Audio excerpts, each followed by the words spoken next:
Find out what's going on. Get involved. Change things from the inside. Make a difference. Take pride. Multicultural at its best. The Luisa Marshall Show. Coming up. Today, all new Simply the Best. Get inspired. A huge victory for Mable Elmore. She remains in her seat as member of the Legislative Assembly during the last BC Provincial Election.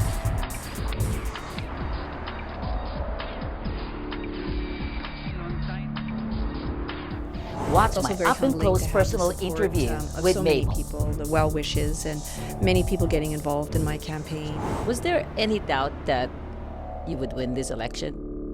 Well, I think And on Spotlight, my special interview with singer-songwriter Gena Perala. Gena is helping troubled youth with poetry and music, and soon releasing her second album. And a live performance. Oh, I miss New York. I miss me. Plus more highlights from my favorite team, the Praise Team's The Keeper.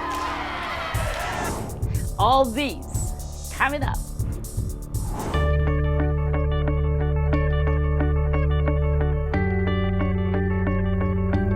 Happy Monday. A huge victory for Mable Elmore once again as she remains in her seat as a member of the Legislative Assembly during the last BC Provincial Election. Despite the big, unexpected victory of the Liberal Party, new Democratic Party candidate Mable Elmore's contribution and sincerity won the hearts of the Vancouver-Kensington residents. We visited Mable at her office. Take a look. Her name in the community, Mighty Mable, is certainly a very apt description of Mable.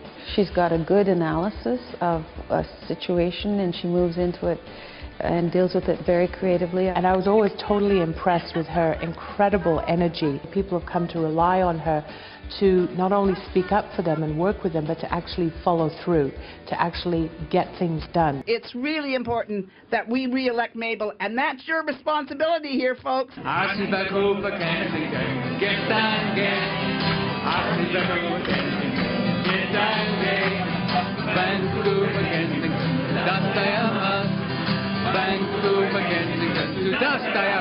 Hi Mable, it's a beautiful day here in Kensington. Congratulations to you.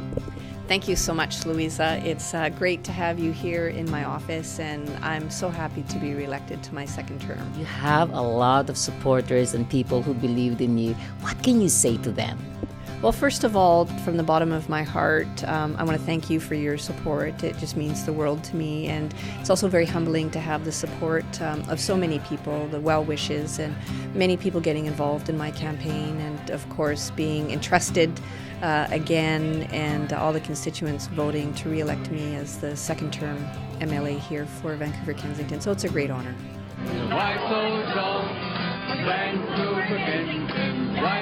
Was there any doubt that you would win this election?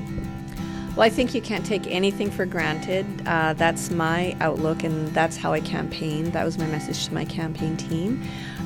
We have to work hard, and I worked hard over the 28 days, and my campaign team worked hard to earn the trust of voters, and I'm very fortunate to be re-elected with a larger margin than 2009. So it's a great privilege to be again representing Vancouver-Kensington as the MLA.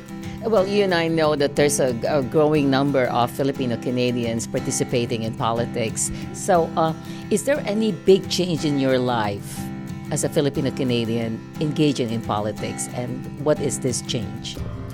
Well, I think the big change now is it was such an honor to be elected as the first MLA of Filipino heritage, and again to be successfully re-elected.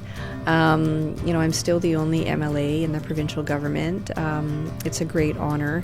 I have a lot more experience now, those 4 years, so I have a lot that I want to accomplish, and hoping to play a role to support the community. I really want to see more growth and participation and leadership emerge from the community, so I have a lot of hopes for the future.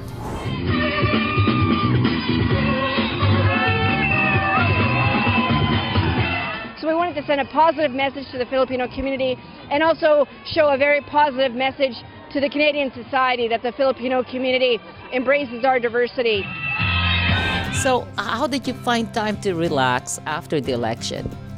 Well, I still haven't taken any time off. We got back here to the office and doing more casework, and so we're busy with that. And of course, we're heading into all the events and festivities with Philippine Independence Day. So it's one of the busiest times of the year. So where are you going? I think I'm going to all of the events that I can make it to in the metro, in the Lower Mainland. I've been invited to Cranbrook, and there are other activities and events going on. I wish I could make it, but I just can't be in two places at once. With the onslaught of troubles that the overseas Filipino workers are facing as we speak, what needs to change in the Canadian employment standard for overseas workers to ensure their protection and safety? Well, that's a great question, Luisa, and we're seeing an increasing number of temporary foreign workers come to Canada and BC, over 70,000. And I've heard in my office that there's a real need for services. So I think the BC government needs to ensure that these workers are protected and that the employment standards are enforced, and that these workers, if they need help, that there are places where they can go to get assistance. So I think that's the first order of the day here in British Columbia. And I think also the British Columbia government needs to advocate on behalf of these workers and really express to the Canadian government, not only to ensure that they're protected, but also that these workers coming in have an opportunity to apply for landed residency. I think this is one of the big issues that contribute to their difficult circumstances. So there's a lot of work to be done, and I think a lot of improvements we can make here in British Columbia and also Canada. And the community is going to play a big role in terms of coming together, being united, speaking with one voice on behalf of supporting our fellow kababayan when they're in need. So what can you say to this caregiver, Leticia Sarmiento, who finally is stepping out to tell her story to the entire world of what happened to her? Well, I think, first of all, she has to be commended for her courage. It's so difficult. She experienced human trafficking. And I think the other part is also to support organizations such as West Coast Domestic Workers who are helping her in her situation. And we really need to ensure that there are support organizations to help other women or men who may be in that situation. So that's I think certainly a signal that we have to do more. And there's also a role for individuals to play in the community leaders, that, to reach out, to welcome newcomers, to, make friends, to strike up a conversation and ask how they're doing and do they need help. So I know that there's that concern, and that we can take that extra step to ensure that all kababayans are treated fairly, I think, and how people should be treated with basic dignity and respect.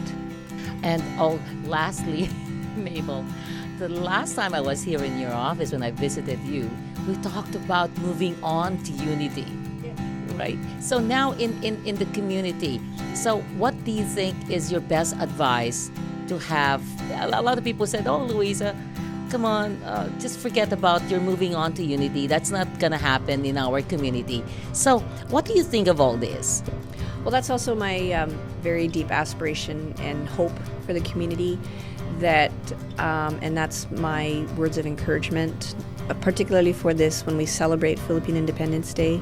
I think Philippine Independence Day is very symbolic of unity and the community coming together and having that pride. And my message is that we can also extend that unity for the community to come together and also speak out on issues that are important to the community. We can speak out with one voice. Doesn't matter if you're from different regions or even different political parties or different interests.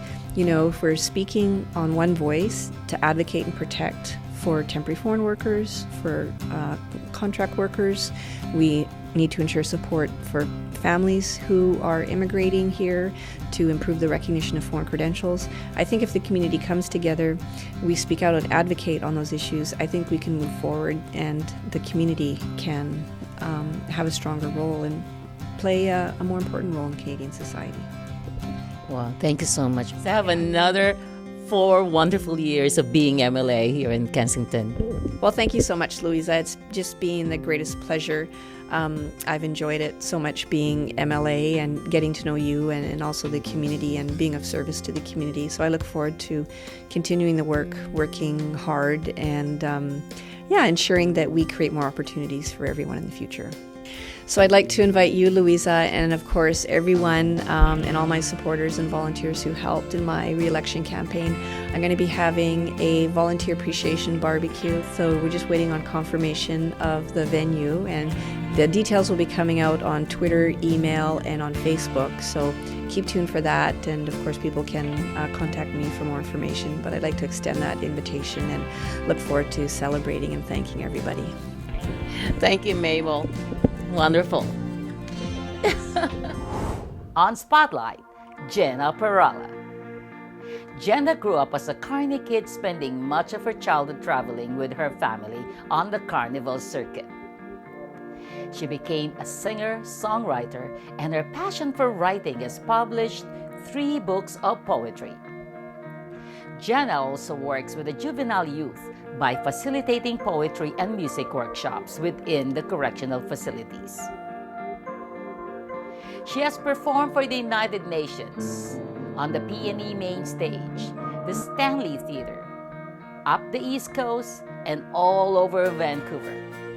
In 2008, Gena released her first album, and soon releasing her second album, Exactly Nowhere. Up next, on Spotlight, Gena Perala.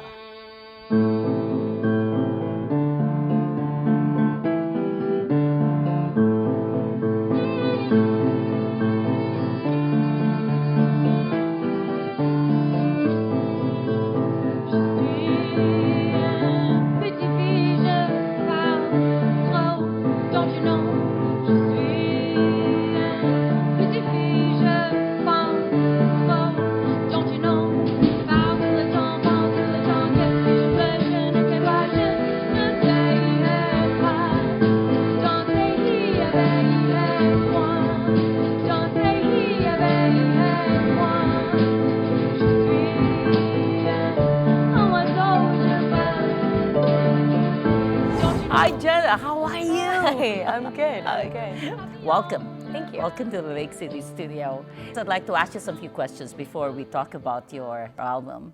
You are a singer and a songwriter. And which one is closest to your heart? I would say I love them both. I mean, I really, really do. But I consider myself a writer first. You're a writer first. Yeah. I know. I got one of your books too. Oh, you do? Yeah. Yeah, I've published 3 books of poems. Yeah, that was awesome. So what is your most memorable performance so far? Playing a show in Brooklyn, New York. It was a place called Freddy's Bar and Backroom. It was a messy bar. People were smoking in there, and it was still, you couldn't smoke. Like, smoking had been banned, but it was just smoking, and I was kind of unsure about how my show was gonna go in there. I mean, I'm a singer-songwriter, pretty intimate. It was pretty, you know, kind of grimy. And the band before me was, they were clearing everybody out. So nobody was sticking around for them, and I was thinking, oh, nobody's gonna be here for when I play. So anyway, got up. It was my turn to do my set, and there was maybe 10 people in there and started playing. And the thing about how the bar works is you have to go through that back room to get to the bathroom. And people kept filing through while I was playing to go to the bathroom, but what I didn't realize is they heard me and liked what they heard, and they stopped to listen. So I started, and it was, you know, pretty much an empty, grimy, dirty room. And when I halfway through my set, it was full, I just noticed I was so hot. And then I realized like so many people were in there. It was a packed house. It was, it was just, I made a ton of money because it was like a pass the hat. Wow. People were just throwing money at me. Wow. Yeah, it was a pretty, I felt like a rock star. It was a rock star night for me. I must go there. What is the very best thing for being an artist like yourself? Everything that I'm dealing with, especially negative things, I have a way to process them. Like I don't bottle them up. There's a way that I get to process them through writing and through singing about them. So that's good. Instead of posting it on Facebook, you're just like what other people do. The worst. It's the worst, isn't it? Yeah. Instead of posting on Facebook all your negative feelings, you put it in your writing, and there you are. Yes. See? Right here. Yeah. That's amazing. That's really good. Good girl, Gena. That's the way to do it. Negative emotions, negative thoughts. Just process them. Yeah, that's Don't good. bottle them, hold them in. Gotta release them. Yeah, but still, it also happens the same way when you're happy, right? When you're happy. Kind of. I don't write as many happy songs. There's some, for sure. And there's lyrics that are happy. None of my songs are, some of them are sad, but I don't find them terribly depressing because there's humor in some of that depressing stuff. Yeah. You gotta laugh at yourself.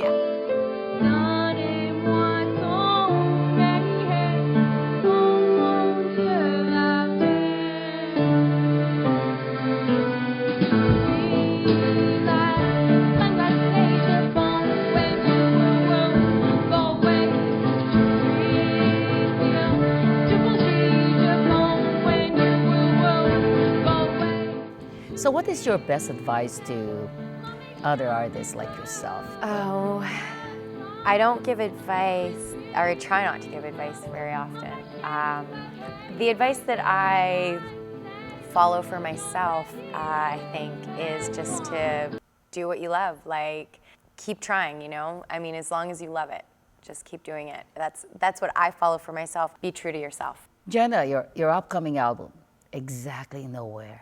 Exactly Nowhere. Oh, what does that mean? Wow. Where'd you get the inspiration? I've written those songs over the course of a couple years, right? So the inspiration comes from all different places, but mostly it's just from just everyday life, honestly.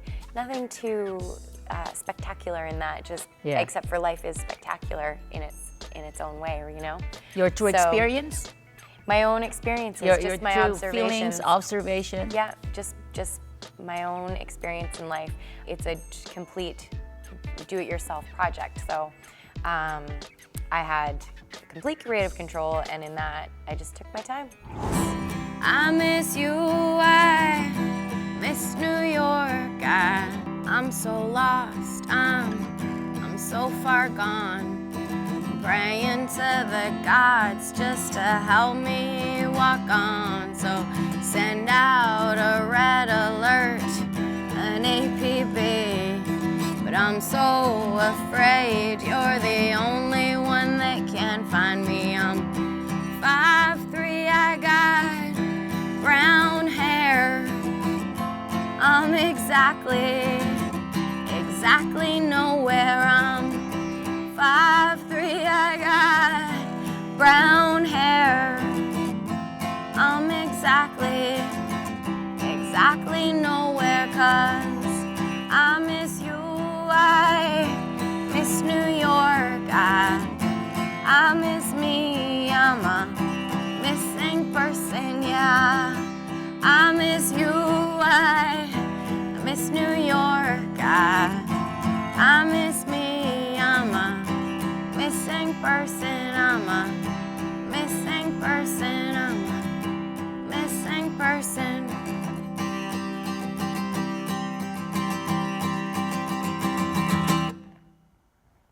Thank you.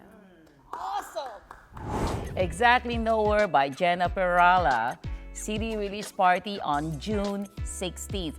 I know it's Father's Day, but it's gonna start late. So it's a Sunday night at the Chapel Arts. Good luck, good luck. Thank you. Thank you so much for coming. Thank you very much. Thanks.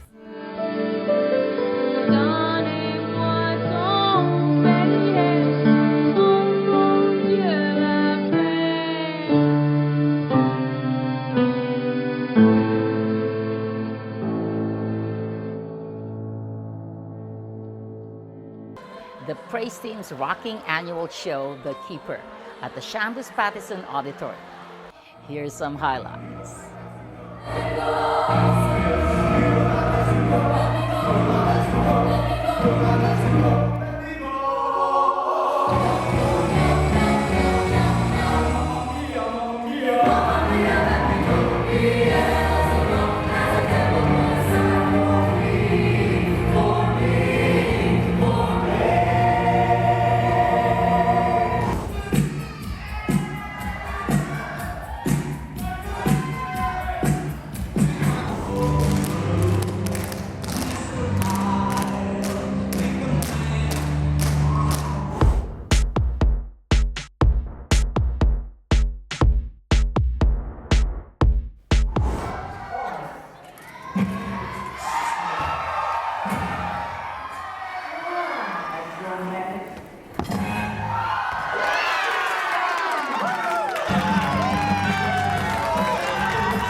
Praise Team gave us a full year supply of beautiful inspirations. Can't wait for next year. 3 groups of Praise Team will be competing for the World Hip Hop International Competition in Las Vegas this coming August. Please check for Praise Team updates at praiseteam.com. We'll be back. Don't go away. Yugyugan para sa Kalayaan, a non-stop dance marathon with Mr. DJ Bert Morelos on June 29th at BCIT Gym, Willingdon Avenue, Burnaby. Door opens at 6 p.m. Tickets available at the door. Thanks for watching. See you next Monday with the highlights of simply the best Philippine Independence Day festivals. Please don't drink and drive, don't text and drive, always be kind. Let's stop bullies. Bye-bye.